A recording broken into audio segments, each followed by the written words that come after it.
Va ora in onda La chiusura delle borse, realizzato in collaborazione con Il Sussidiario. Radio Libertà, in collaborazione con Il Sussidiario TV, presenta La chiusura delle borse di oggi.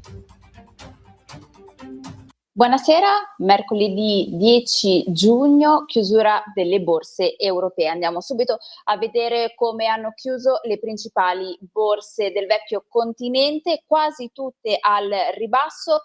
Milano ha perso lo 0,36%, attestandosi a 50.079 punti, così più o meno anche le altre borse europee, quasi tutte in calo, tranne Londra che ha guadagnato lo 0,27%. Per quanto riguarda lo spread, il differenziale tra BTP e Bund si attesta a 78 punti base.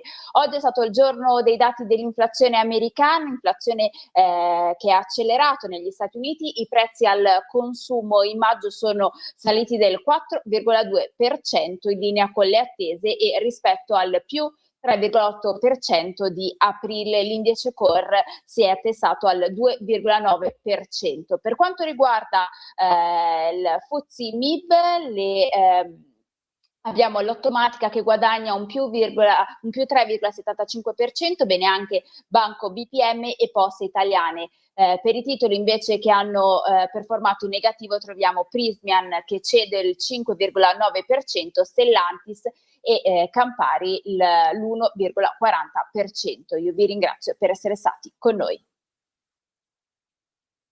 Avete ascoltato La chiusura delle borse, realizzato in collaborazione con Il Sussidiario.